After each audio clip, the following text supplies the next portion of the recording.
తర్వాత గప్చుప్. కాకినాడలాగే భీమవరం విషయంలోనూ జనసేనానికి పరాభవం ఎదురైందా? తప్పుదో పట్టించిన యువనేతల వల్లే డిప్యూటీ సీఎంకి ఈ పరిస్థితి వచ్చిందా? భిన్న వాదనలు వినిపించిన డిప్యూటీ సీఎం, డిప్యూటీ స్పీకర్లో గెలిచిందెవరు? అసలేంటి పేకాట రాజకీయం?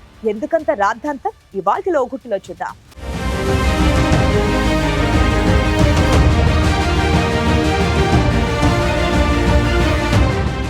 సంక్రాంతి కోడి పందాల ముందు భీమవరం బెట్టింగులపై జనసేన అధినేత డిప్యూటీ సీఎం పవన్ కళ్యాణ్ చేసిన వ్యాఖ్యలు తీవ్ర దుమారం రేపాయి.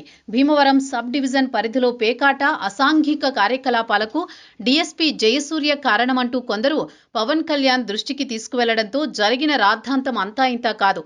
తనకొచ్చిన ఫిర్యాదుపై పవన్ వెంటనే స్పందించడం, జిల్లా ఎస్పీ నయీం అస్మీతో ఫోన్లో మాట్లాడారట. డీఎస్పీపై విచారణకు ఆదేశించడం చకచకా జరిగిపోయాయి. అయితే ఇప్పుడు అదే డీఎస్పీకి అవార్డుల మీద అవార్డులు వస్తుండటంతో పవన్ కళ్యాణ్ ఆరోపణల సంగతేంటనే చర్చ మొదలైంది. తప్పుడు సమాచారంతో పవన్ తొందరపాటుతోనే ఇదంతా జరిగిందని అంతా చెవులు కొరుక్కునేదాకా వచ్చింది. భీమవరంలోనే కాకుండా గోదావరి జిల్లాల్లో ఇప్పుడిదే హాట్ టాపిక్గా మారుతోందట.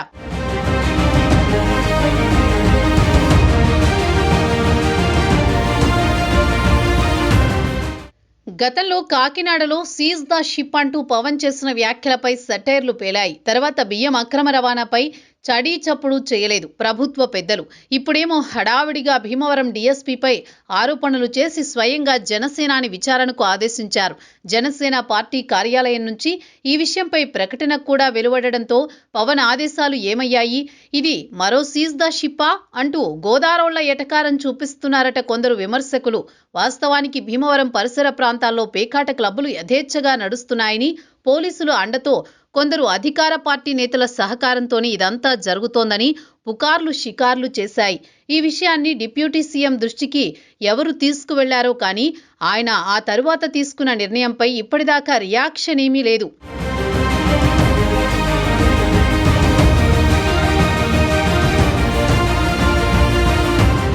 పవన్ కళ్యాణ్ తీవ్ర ఆరోపణలు చేసిన తర్వాత ఆ డీఎస్పీ నిప్పు అంటూ వెంటనే డిప్యూటీ స్పీకర్ రఘురామకృష్ణంరాజు మీడియా ఎదుటే కితాబివ్వడంతో డిప్యూటీ స్పీకర్ వర్సెస్ డిప్యూటీ సీఎంగా కొద్ది రోజులు వార్ నడిచింది. భీమవరం మాజీ ఎమ్మెల్యే గ్రంథి శ్రీనివాస్ సైతం ఆ డీఎస్పీ నిజాయితీ పరుడంటూ సర్టిఫై చేశారు. ఇంత జరిగాక కూడా పవన్ కళ్యాణ్ స్థాయి నాయకుడికొచ్చే సమాచారం తప్పై ఉండదని డిప్యూటీ సీఎం ఆదేశించారంటే వాస్తవాలు ఉండే ఉంటాయని, త్వరలోనే విచారణ పూర్తయి నిజాలు నిగ్గు తేలుతాయని కొందరు అభిమానులు సమర్థించుకున్నారు. రోజులు గడుస్తుండటంతో పవన్ ఆదేశించిన విచారణ పూర్తయినట్లేనని రఘురామ చెప్పినట్లు డీఎస్పీ ఈ ఆరోపణల నుంచి నిప్పులా బయటకొచ్చారనే చర్చ మొదలైంది. అసలు దీనంతటికీ కారణం కూటమిలోని కొందరు దూతలేనంటూ చర్చ తెరపైకొచ్చింది.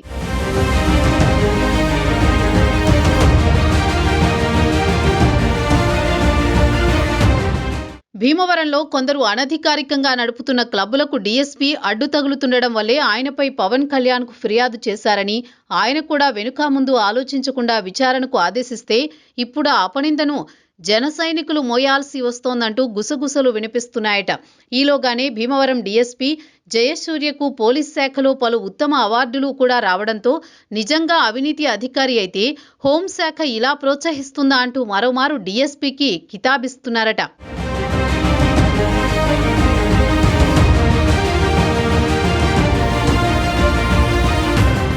సంక్రాంతి పండుగ దగ్గర పడుతున్న నేపథ్యంలో కోడి పందాలు, బెట్టింగులపై జనసేన అధినేత ఆదేశాల ప్రభావం ఉంటుందా అంటూ కొత్త చర్చ తెర మీదకు వచ్చిందట. డిప్యూటీ సీఎం నేరుగా జిల్లా ఎస్పీతో మాట్లాడడం, భీమవరంలో పేకాట, అసాంఘిక కార్యకలాపాలు జరగకుండా చర్యలు తీసుకోవాలని ఆదేశించిన తరుణంలో మరి సంక్రాంతి కోడి పందాలపై జిల్లా పోలీసులు చర్యలు తీసుకుంటారా? రాజకీయ ఒత్తిళ్లతో మరోసారి గమ్మునుంటారా అంటూ పబ్లిక్ చర్చించుకుంటున్నారట. పవన్ ఆదేశాలు క్షేత్రస్థాయిలో ఎంతవరకు అమలవుతాయో పెరుమాళ్లకే ఎరుక.